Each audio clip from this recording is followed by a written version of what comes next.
Well, I guess since we've taught you how to fly this thing, we should show you how to land it. Once again, switch to the HUD by pressing the F2. Now hit the backspace key to fire up the burners and get airborne.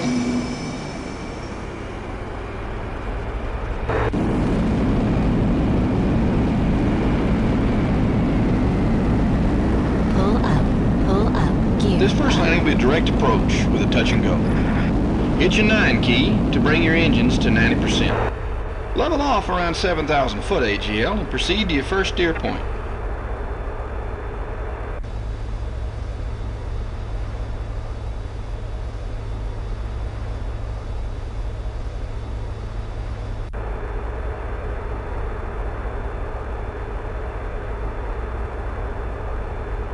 Okay, now your next steer point is your initial approach point. Hit the 8 key to decrease engine power to landing thrust. You want your airspeed at approximately 300 knots when you reach your initial approach point. To slow down, activate your air brakes by pressing down and holding the B key. Now you want to pitch your nose down about 10 degrees by putting the flight path marker on the -10 degree line on your pitch ladder. By the time you reach your initial approach point, your altitude should be approximately 5,000 foot AGL. Check this on the AGL indicator on the right center of your HUD.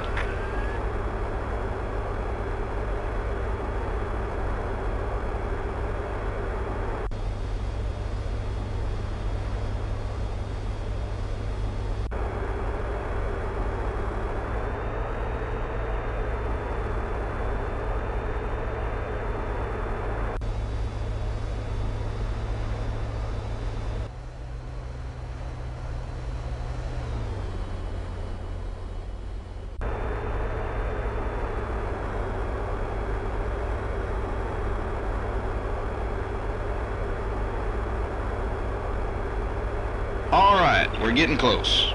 Now hit the G key to lower your landing gear. This will automatically extend your flaps. You will now notice the handling of the aircraft is a bit sluggish.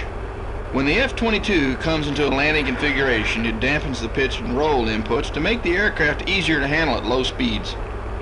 We want your airspeed at or around 200 knots when you reach your final approach point. Use your air brakes if you have to slow down even further. When you get about 6 miles out from the runway, the instrument landing system will come up on your HUD. The ILS consists of the horizontal and vertical localizer bars and the angle of attack indicator. When your gear's down, the G-force indicator in the upper left-hand corner changes to the AOA indicator. The numbers on the left side of the bar represent a 14-degree angle of attack. The numbers on the right side are your current angle of attack.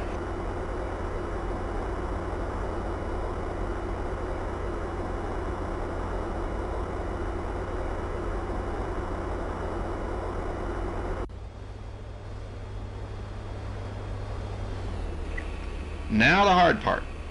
You want the vertical localizer bar lined up on the runway. This is the bar running up and down.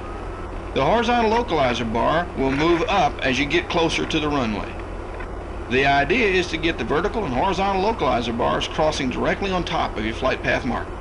Now hit the number 7 key to reduce your engine power to 35%.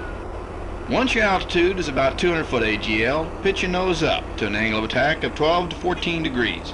You want to keep your nose flared up to make sure your rear wheels touch down first.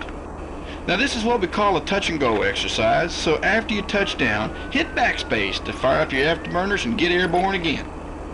Good luck to you.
Now the next landing will be a little bit harder.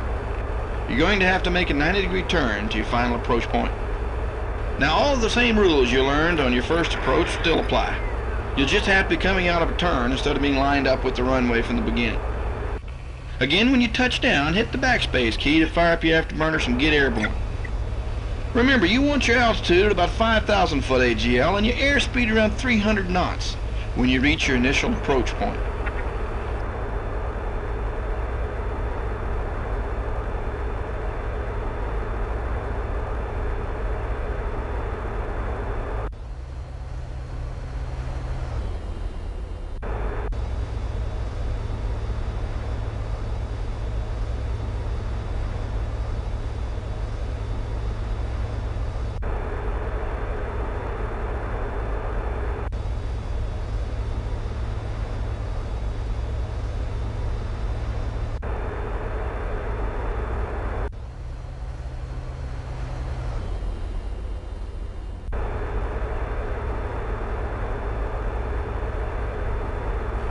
Remember, you want your altitude at about 2,000 foot AGL and your airspeed around 200 knots when you reach your final approach point.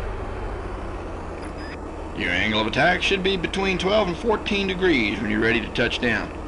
Try to get the vertical and horizontal localizer bars to cross over your flight path marker.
Alright, your last landing will have a steep approach angle.